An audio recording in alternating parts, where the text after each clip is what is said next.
Congress party एक number के दोगले नेताओं की, दोगले विचारों की, दोगली कार्यशैली की पार्टी है।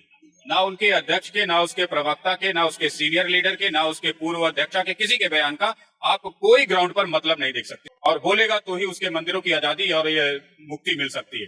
तो तमाम हिंदू समाज के एक एक बच्चे से मैं कहूंगा, चड्डी उतार करके निगोटा बांध लो और युद्ध करने के लिए तैयार रहो, क्योंकि मठों मंदिरों को पिछले 70 सालों से तहस नहस करने का काम किया जा रहा है। एक चीज बताइए, यूरोप की संस्कृति वाले संस्थान आजाद है, अरब की संस्कृति वाले संस्थान आजाद है। सारा जो मठ मंदिर, कभी किसी प्रकार की कोई आतंकवादी गतिविधियां नहीं, कोई देश विरोधी गतिविधियां नहीं, समाज विरोधी गतिविधियां नहीं, किसी प्रकार का देश विरोध नहीं, समाज विरोध नहीं, राष्ट्र विरोध नहीं, हमेशा देश के उन्नति, सम्मान, विकास में लगा रहता है। उस पर कब्जा, और वो जो आतंकवादी संगठन जिनके यहाँ से लाउड स्पीकरों का भी इस्तेमाल लोगों को गांव छोड़ने के लिए किया जाता है, वो सब आजाद। एक व्यक्ति है जो इलेक्शन ना भी लड़े, केवल सामने आके खड़ा हो जाए तो he can change all the figures.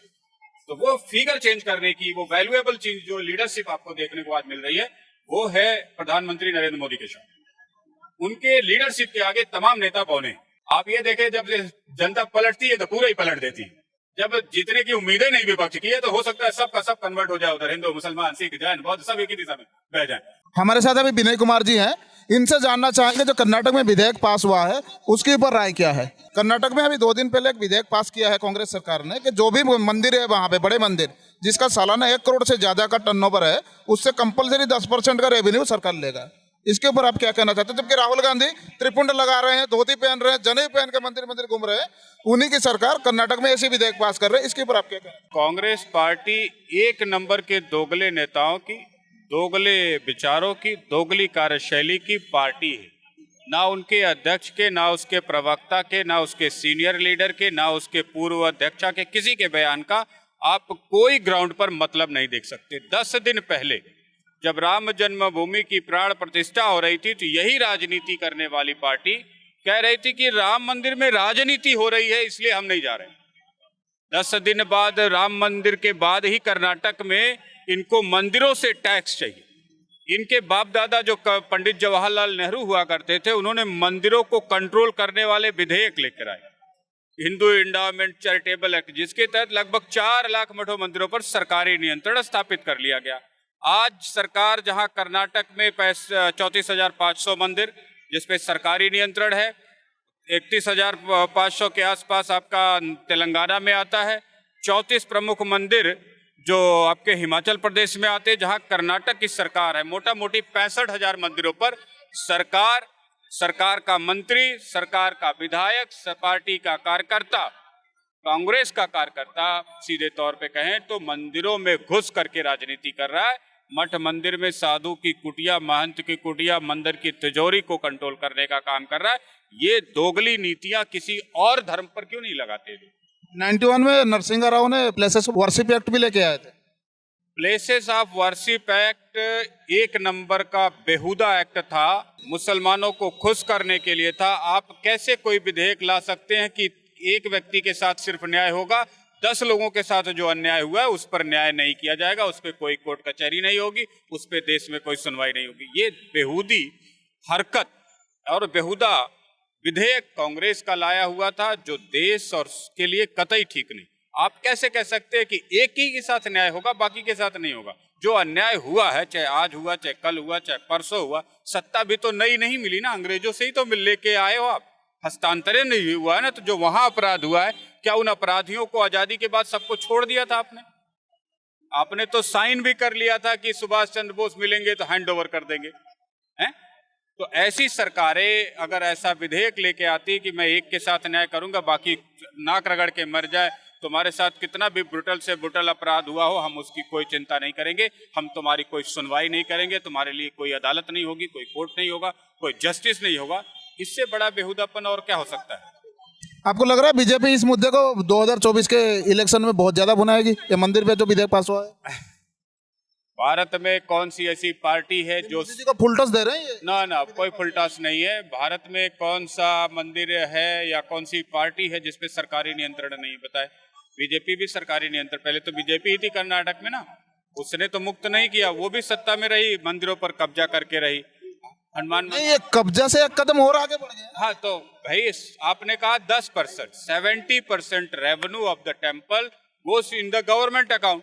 30% return में किसी मंदिर को मिलता है, किसी को वो भी नहीं मिलता है।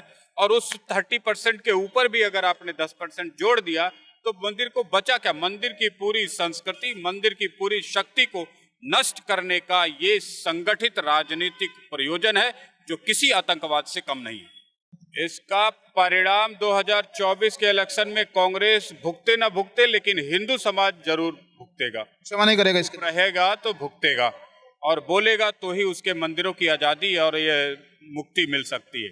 तो तमाम हिंदू समाज के एक एक बच्चे से मैं कहूंगा, चड्डी उतार करके निगोटा बांध लो और युद्ध करने के लिए तैयार रहो, क्योंकि मठों मंदिरों को पिछले 70 सालों से तहस नहस करने का काम किया जा रहा है। एक चीज बताइए, यूरोप की संस्कृति वाले संस्थान आजाद हैं, अरब की संस्कृति वाले संस्थान आजाद हैं। सारा जो मठ मंदिर, कभी किसी प्रकार की कोई आतंकवादी गतिविधियां नहीं, कोई देश विरोधी गतिविधियां नहीं, समाज विरोधी गतिविधियां नहीं, किसी प्रकार का देश विरोध नहीं, समाज विरोध नहीं, राष्ट्र विरोध नहीं, हमेशा देश के उन्नति, सम्मान, विकास में लगा रहता है। उस पर कब्जा और वो जो आतंकवादी संगठन जिनके यहाँ से लाउड स्पीकरों का भी इस्तेमाल लोगों को गांव छोड़ने के लिए किया जाता है, वो सब आजाद। ऐसी दुष्ट प्रकृति की भारत सरकार, ऐसे दुष्ट मानसिक दिवालिया नेता आपके देश भारत में ही पाए जा सकते हैं और दुनिया के किसी देश में नहीं मिलते। तो 2024 के इलेक्शन में मोदी जी के बनाम में कौन आप देख रहे हैं?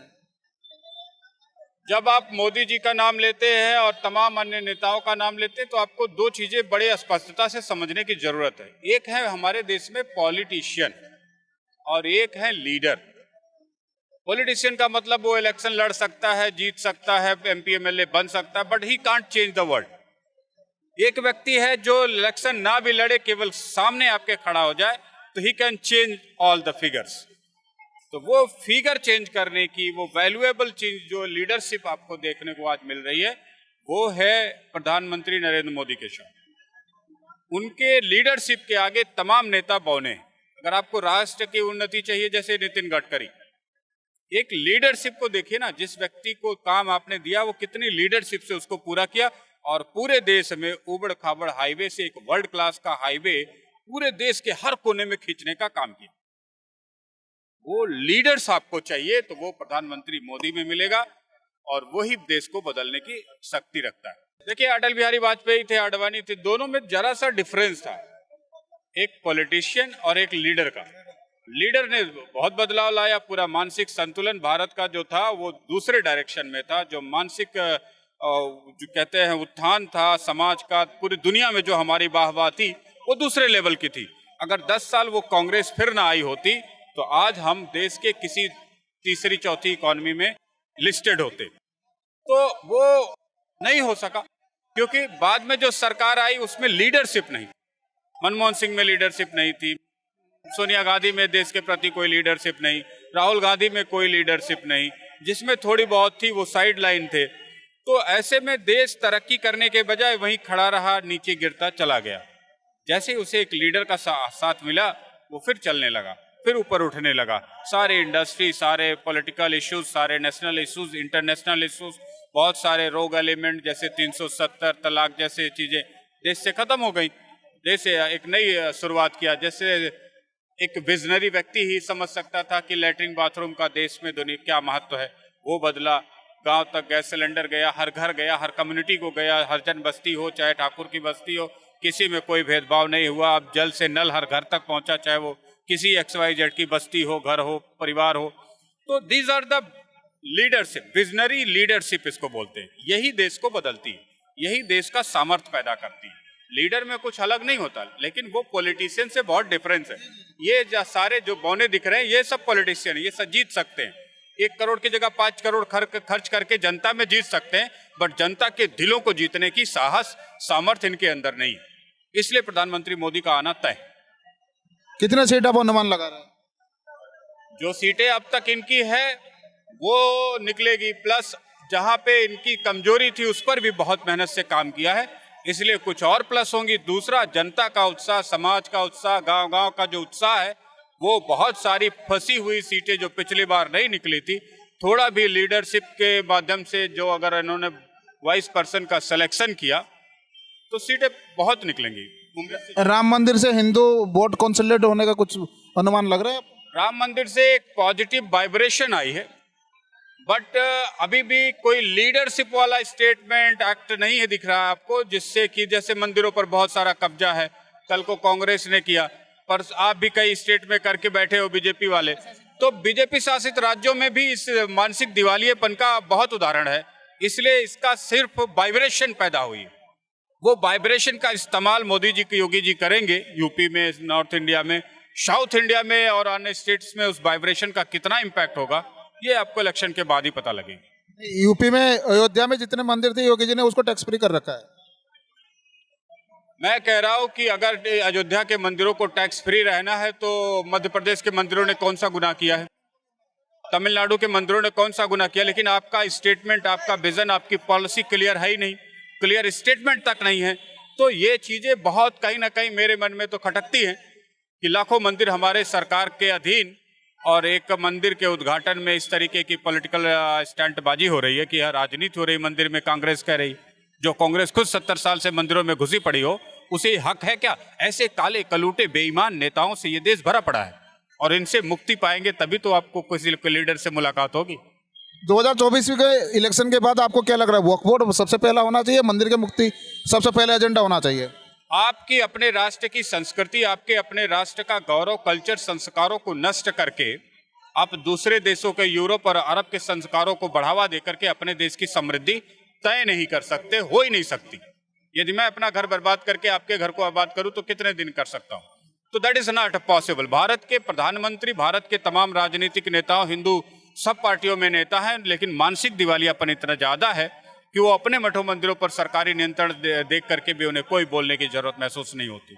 जो दूसरे मुद्दों पर सड़कें जाम करना, देश बंद करने का आह्वान करते हैं, वही 4 लाख मठों मंदिरों की चुप्पी पर चुप रहते हैं। और जब ये कांग्रेसी कह रहे थे कि राम मंदिर में राजनीति हो रही थी, तो इतने विधायक, इतने सांसद देश में कोई नहीं बोला कि कांग्रेस 70 साल से मठों मंदिरों में क्या कर रही है। ये मानसिक दिवालियापन है हमारे समाज का, राजनेताओं का, राजनीतिक पार्टियों का, उनके अध्यक्षों का, उनके जो MP MLA हमारे पार्लियामेंट में बैठते हैं, उन सब का। और उसी का दुर्भाग्य भारत के लोगों का बन जाता है। जब माननी ही इस लायक ना हो तो जनता का और समाज का कितना निर्माण कर सकते हैं?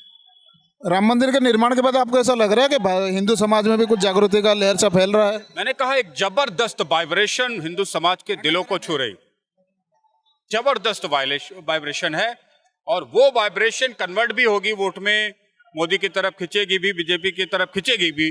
फिर भी मैं कहता हूं बीजेपी के बहुत सारे नेताओं को विजनरी होने की जरूरत है।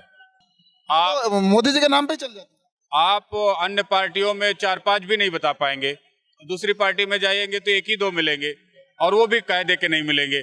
तो देश में बहुत सारे लोग देश को नहीं चला रहे, कुछ विजनरी लोगों के हाथों में ये देश सुरक्षित हो जाता है, और जब उन्हीं के हाथों से ये देश निकल जाता है तो असुरक्षित और डामाडोल की स्थिति में भी पहुंच जाता है। इसलिए प्रधानमंत्री मोदी का आना बहुत संभव है। 400 सीटों के साथ, 400 हो, 425 हो, जब 75 से 400 आप ये देखें, जब जनता पलटती है तो पूरा ही पलट देती है। जब जीतने की उम्मीदें नहीं विपक्ष की है तो हो सकता है सब का सब कन्वर्ट हो जाए, उधर हिंदू, मुसलमान, सिख, जैन, बौद्ध सब एक ही दिशा में बह जाएं। लेकिन उसके लिए भी अभी और वाइब्रेशन और लीडरशिप और विजनरी होने की तमाम नेताओं को जरूरत है, तमाम पार्टी के कार्यकर्ताओं को जरूरत है। जब हर पार्टी का कार्यकर्ता, हर नेता सोचेगा देश के बारे में, तो ऑटोमेटिकली उसके अंदर लीडरशिप आएगी और वो लीडर भारत को बदलने की ताकत रखते हैं। धन्यवाद, धन्यवाद आपका बहुत बहुत।